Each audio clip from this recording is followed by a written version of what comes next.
Overall, the sector is very happy with the emphasis given to healthcare in the budget, because this healthcare budget has focused on the preventive aspect, the curative aspect, focus on building infrastructure, focus on increasing research in health areas, and I think it will go a long way in boosting the health of the Indian population.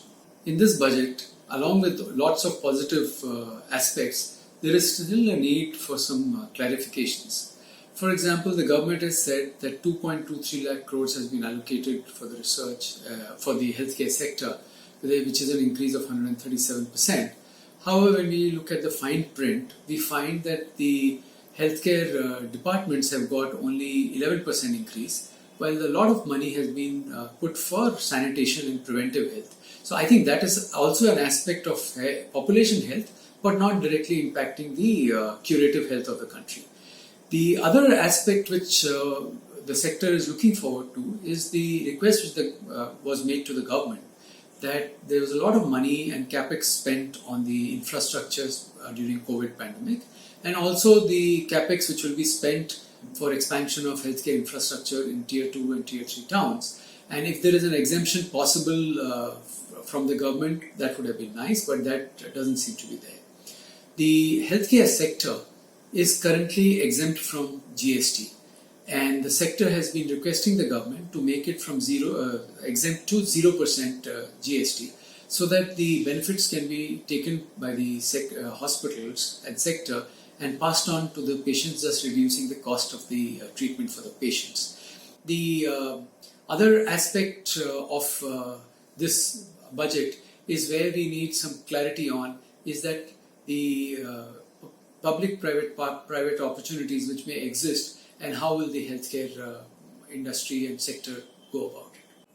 This budget has very interesting aspects. For example, the Atmanirbhar Swasth Yojana with an allocation of over 64,000 crores is really going to help increase the infrastructure in the country by setting up labs, setting up tier 1, tier 2 tertiary care facilities across the country.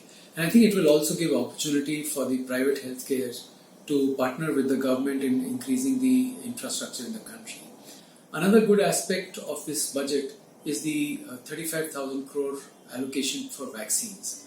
And the good part is the government's intention to roll out the pneumococcal vaccine across all India, which will save around 50,000 lives annually. The mission portion is also an interesting aspect because it increases the focus on nutrition and helps increase the health of the population, thereby focusing on the preventive aspect of the care.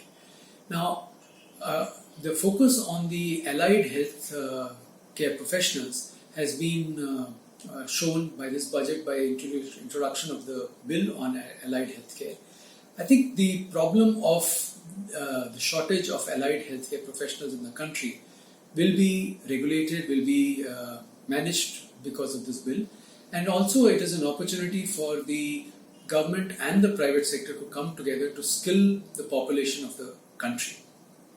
Our government's focus on increasing the FDI insurance from 49% to 74% will also help in increasing the insurance penetration across the country, as many of the people in the country realized during the last pandemic that either they were inadequately insured or they were not insured.